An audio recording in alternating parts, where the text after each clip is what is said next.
is Tracy Sinclair. Welcome to Coaching in Conversation.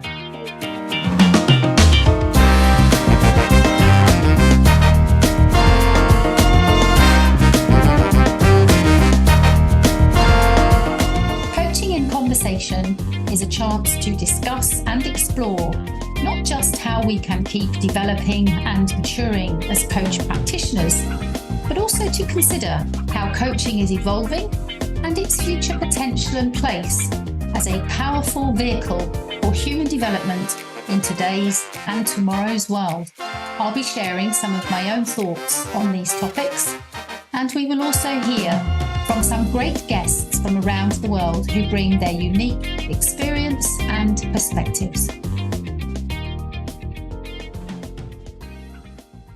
Hello everyone, it's Tracy Sinclair here again with another episode of Coaching in Conversation.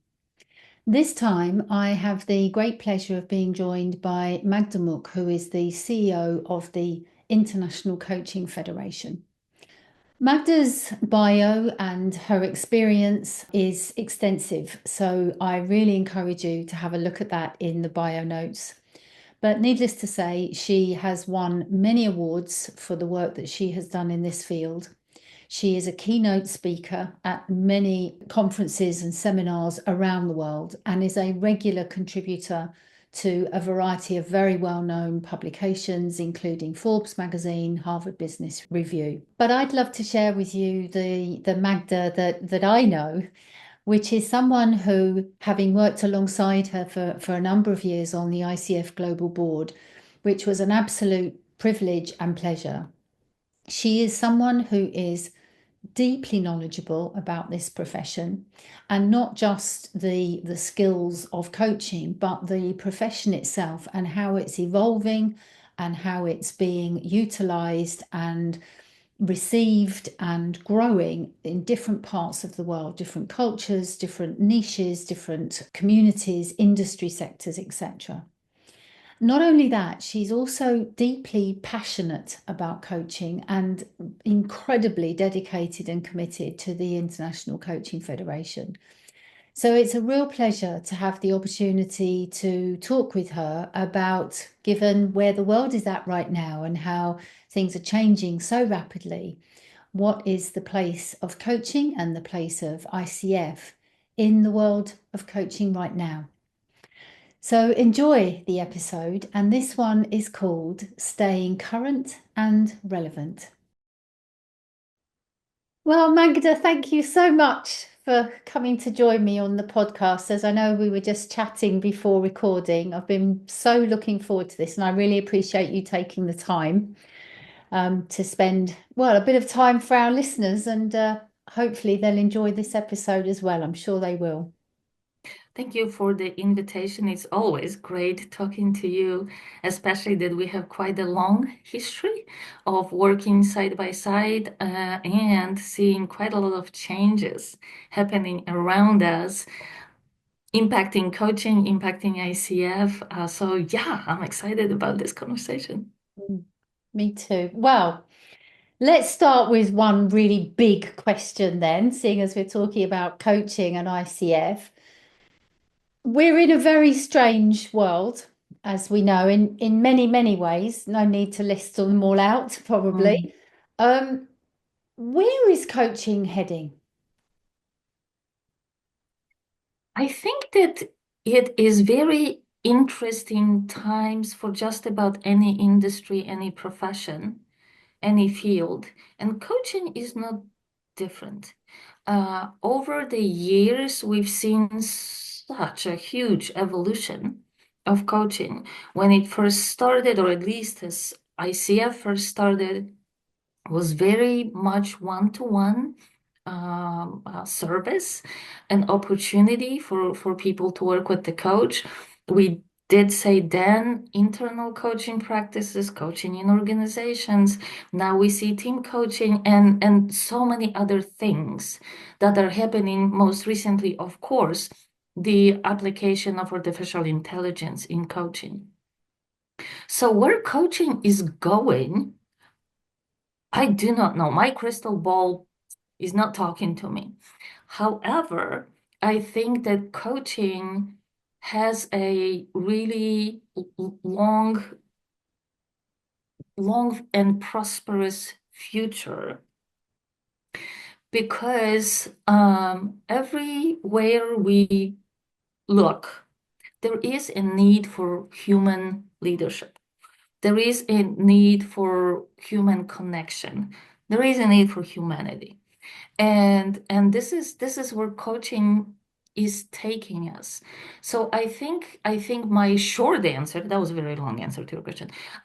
The short answer to your question would be coaching is going when it's needed, as long as it remains current and relevant to the needs of the society. Mm. Okay, that's great. I love these terms, current and relevant. What what therefore do you think we as coach practitioners need to either bear in mind or need to bring to the table for us as practitioners, therefore, to stay current? Maybe current is a bit more easily understood, but particularly relevant, current and relevant. Yeah, I I believe that every profession again requires that of their professionals, and it is to never decide that what they learn, what they know is enough. Mm, Um, I already mentioned artificial intelligence. It's everywhere and it's in our coaching field as well. Making sure that you at least understand and know what tools are available, what maybe the first time users of coaching, artificial coaching, are experiencing, maybe knowing where to learn more, maybe knowing where to say, great, but I'm not going to use it because I do something else. That would be one side. The other side is an issue that it's very broadly discussed as well, of course, is the mental well-being. And I use it not just for the sake of mental well-being, but for observing the trends that are forming that coaching can be useful for. Right. So mental well-being, maybe some may say it's sensational. So let's use another example. We are seeing more and more of use of coaching in education, mm, either higher education or even a secondary level education. That's another trend that I think coaches should be cognizant of because that may become their passion, that may become their specialty. Uh, and it is important to know for relevancy level, what do you need to know on top of your core coaching competencies to be a proper and useful coach in that circumstance? mm. I mean, it's interesting what you say about maybe coaching for well-being and things like that. I'm certainly seeing, I think, more overt niching nowadays than I did before. I know, some coaches have always chosen to niche, but Sure. I'm seeing particularly people really wanting to specialize, whether it's, I know of people, a lot of people who are moving into the well-being space, of course, Mhm. but there's also people who link to that are now specializing in burnout coaching, or I know someone that's working on end of life coaching, Mhm. or grief coaching, um, health and well-being, well, with health and well-being on the positive side, if you Right, like, right, right. how to be. So it's quite interesting that these specialisms seem to be defining and surfacing more so than I've noticed before. I don't know if that is a trend, but that's what I notice. I think it's gonna come and go because it is true that we're super happy to see greater numbers of professional coaches as members of ICF, 63,000. It's fantastic. 159 countries like that last I checked. So is it a crowded space? I don't. think so, but it is the space, like again, in any profession, one has to distinguish themselves. So specialism, in my opinion, is a touch bit on the marketing side. And with some of these fields, yes, it is important that somebody has knowledge about the field they are stepping in. If I may, I would like to share with you a little tidbit. I was talking to a gentleman. He is a coach. He's a PCC coach. He's a veteran. He worked for the U.S. Army for many years, and he still works in that field. And I asked him, I said, so does it help or does it when a coach working with the active military or veteran is also herself, himself, an active military or a veteran? And he said, it seriously doesn't matter as long as a coach takes time to understand the field. He said, for many people, it was just sound silly, but different branches of military, ooh, they are precise in the language they use, right? So, so you call that soldier only somebody from the army. And if you use a wrong word for the Navy or for Air Force, phew, that may take you a little bit off track in your conversation. But he was so good to say it does not mean you have to have that experience. What it means is that as a coach, you need to do a little fact-finding mission to be prepared. Mm. So that's one part of my answer, and I know it's getting long. The other one is that being too specialized may leave something on the table. And what I mean is that the coach may not be attuned to other signals and messages Mm. being communicated by the client. Um, in the United States, there is now a bit of a tendency to have more holistic medicine and holistic doctors, because if you see a specialist, they may help you with your one thing, but they will never cure you of Oh, what. That's probably not a very good metaphor, but that's what came yeah, to mind. yeah, So being too specialistic maybe is limiting. yeah. Our good friend Janet Harvey, when asked how she describes her as a coach, she said, I am a coach that is meeting my client where they need me. Mm. And to me, that's the best definition of a Mm. coach.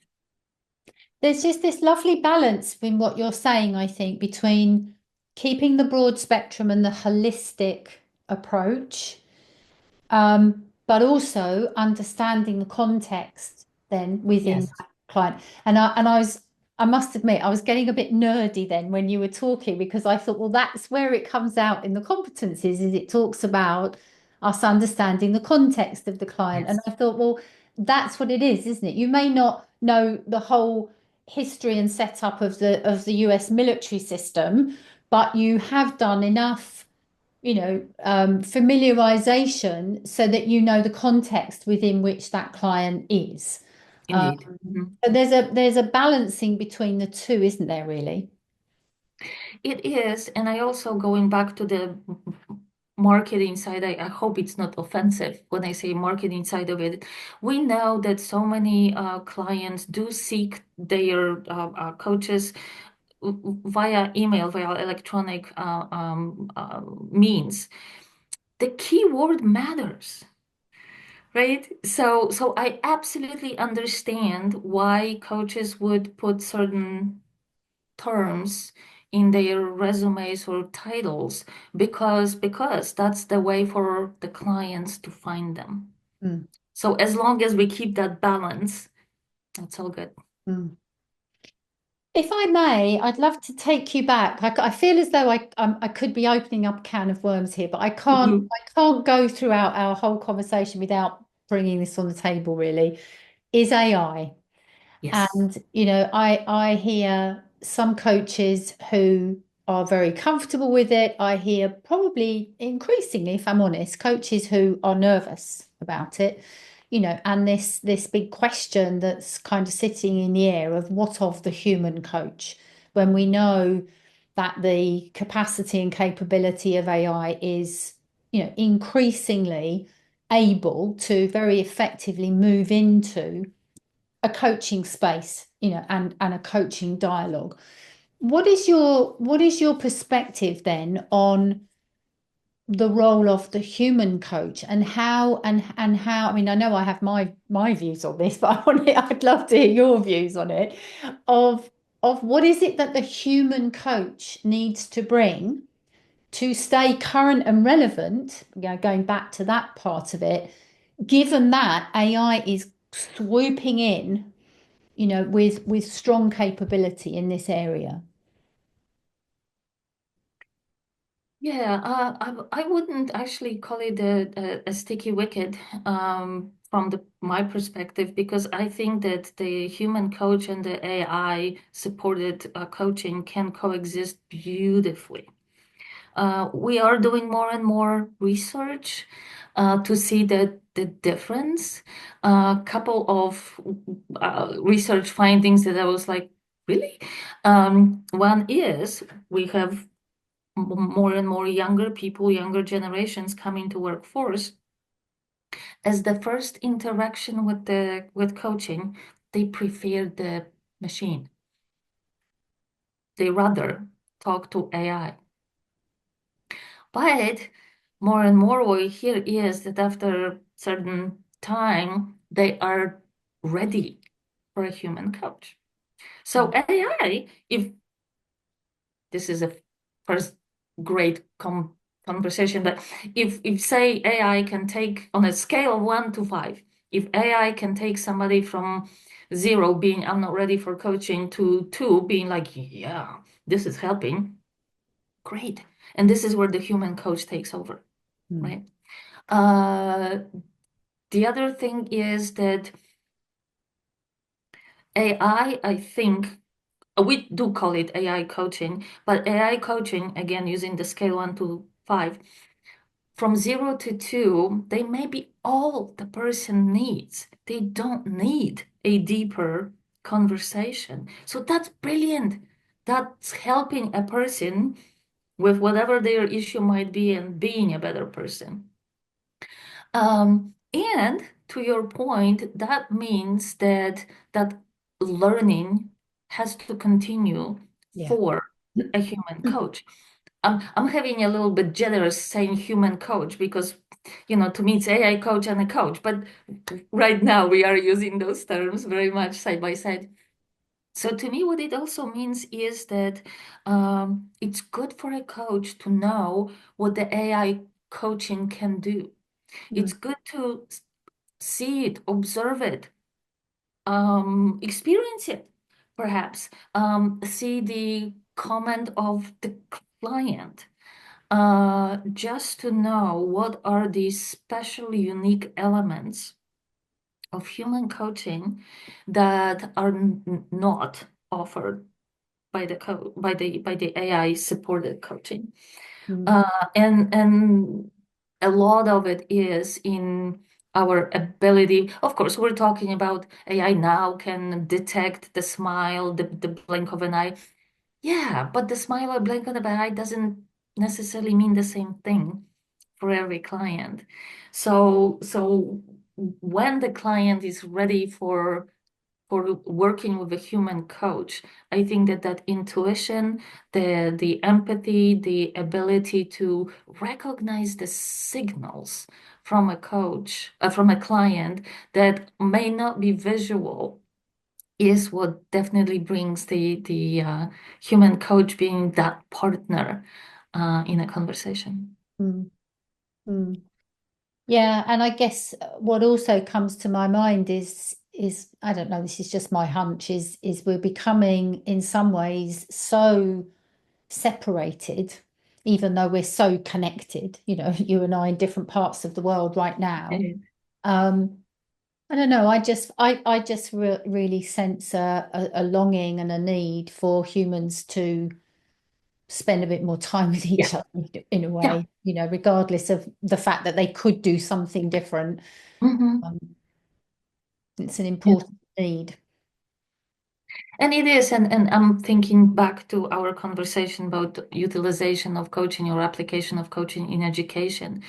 Um, it's true just about everywhere in the world that there are so many kids at schools and so very few psychologists or counselors in the schools. Mm. Um, so of course the first thought is like, how about every school has a coach? And every school can have a coach if we allow to use AI coaching to a certain level Yeah, and then triage either to a counselor, psychologist, or a coach. or Right? coach. Yeah, yeah. So maybe if we talk a bit then about the ICF within the space of coaching. Um, I mean, even from the time that I've been involved with the ICF, it's grown incredibly and expanded and, restructured, Mm, diversified, deepened in so many different ways. The changes have been quite phenomenal. Uh, right. where is ICF heading? What's the future of ICF? To me, ICF, the story of ICF is not about the growth. It's about promoting excellence in coaching. Mm. And we are celebrating our 30th anniversary this year. And that's, to me, quite a pivotal point from really recognizing and thanking deeply everything that happened so far and reorienting us towards more looking to the future. Your first question, where is coaching heading? Because we don't know where the world is heading. So let coaching be a response to what's needed most. Let's coaching be found where perhaps right now it's not being even thought about. And to me, that is a job of ICF. It's twofold. One is to be on the lookout for those signals of change or signals of need. And second, offer our coaches tools and standards that they can deliver in that new reality.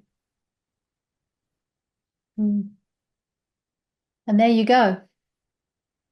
Yeah, Yeah. I know. It feels a little heavier than it sounds, but but yeah. Mm.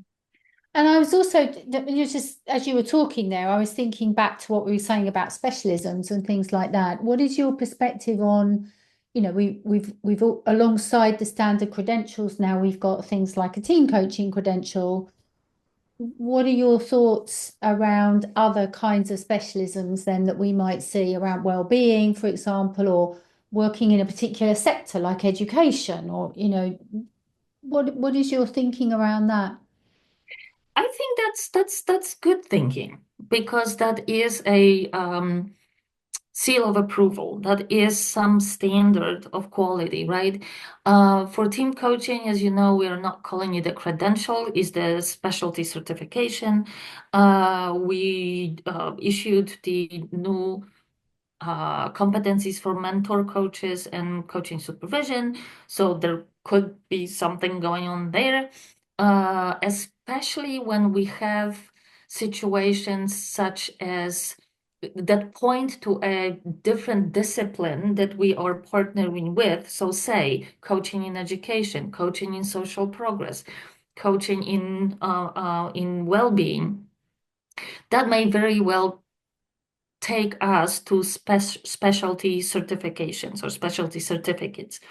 It is However, it's in addition to and on top of ICF core coaching competencies. Yeah. We are in the, that's my opinion.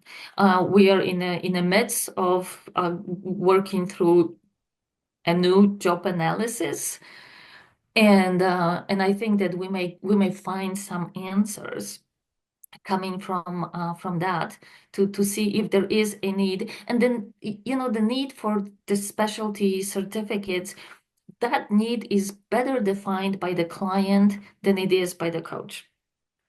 So I think that when we start hearing from the market that they would like to know who to work with on X, Y, or Z, that may be a very, very interesting indication that we may want to think about the specialty Yeah. certificate, credential, yeah, certification.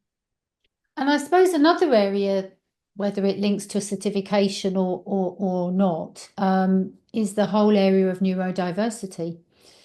Where is ICF, do you think, with that at the moment? And I guess not just neurodiversity for clients within clients, but neurodiversity within the coaching community as well. Yeah, we actually, this is a fascinating subject and not an easy one. Mm. And we started working on it last year already. Our possibly first big change or action was to review the credentialing exam from the perspective of neurodiversity. And we worked with a very, very reputable consultant on that. And yes, we made several significant changes because we see greater number of neurodiverse coaches, which is fantastic, and they are potentially better suited to work with neurodiverse clients. And that's one of these areas where when the subject matter expertise is necessary, then I think it could be a specialty certification. Or we have to ask ourselves a really good question. Is this a field for coaching? Or are we crossing certain boundary that perhaps shouldn't be crossed? Mm. Yeah, it's an interesting thing, isn't it? I was on a neurodiversity session recently where someone was very concerned about the ethical practices and the ethical considerations of working with neurodiversity, and Mm, when is it appropriate and when is it less appropriate or less helpful. So right. that's obviously an Right. important feature to all of this. And I think that as much as we try to be ahead of those trends, sometimes, well, more times than maybe we want to, we will be faced by some phenomenon, some occurrence, some new thing that we will need to find an answer to, Yeah, and neurodiversity may be one of them. yeah, yeah. Mm. Well, I'm also mindful that our time is rushing by. I could probably talk to you for another hour or so, but I know that's not possible. I would love, before we finish, if I may, just to invite you to share something about you that I know a lot of people listening or who know you probably don't know about you. They know of you as the CEO of the ICF and a leading person in this field. But you are also a coach and a practicing coach. Tell us a little bit about that as well, Magda the coach. Mm. Oh, yeah. My coaching journey started actually when I already was an employee of International Coaching Federation, and it was my first coaching relationship. I happened to remain in contact with my very first coach. It was a million years ago, of course. And I called her some time ago and I said, I have to apologize to you. And she says, apologize for what? I said, I was not a very available client to you because I wasn't. Coaching was new to me. And now I understand where she tried to open my thinking and maybe challenge me in a different way, but I didn't notice it in a way that it was meant then. And I'm sharing that because I think every coach went through something like that, the client not being available. And it's okay. It's just building that muscle on the client side is also important. Having patience with self as a coach to do the same. And then I did get training from the College of Executive Coaching, and then I did get deep training from the systemic coaching. Running ICF is a full-time job. More than a We, full-time job. yes, it's it's an honor and privilege and a full-time job. So I would not necessarily introduce myself as a practicing coach, other than I am a leader using coaching skills every single day, running my team of 110 professionals in 20 different countries. I do use coaching approach, coaching mindset, coaching questions to bring the team to make best decisions for the organization and for coaching. Occasionally, I do some coaching pro bono, and I coach women in not-for-profit organizations. So that's just my commitment to the profession, if you will, working for not-for-profit myself. Mm. Well, thank you for sharing. And it feels so congruent, I mean, of course, you know so much about coaching and the profession. But it's a really nice thing that you are actually a trained coach and you use those skills actively at the same time. You're not outside of that, in that regard. So thank you for That is sharing. true. Yeah, and within ICF, yeah, all of us, the staff members, we are association management professionals, and a growing number of us are not only trained by credential. I So know. this is really fun to see that growth Yeah, and such a commitment to the profession that we are in a way representing. yeah, yeah, that's fantastic. Mm. Well, the time is flying. Thank you so much for spending some time with me talking. Is there anything before we close? Is there anything that you would like to share with whoever's listening to this that we've not covered? Um, if you my message would be, if you didn't try coaching yet, do. We think that not everybody needs coaching, but everybody can benefit from coaching. So as we get familiar with new things being offered to us, coaching is one of those that I think is just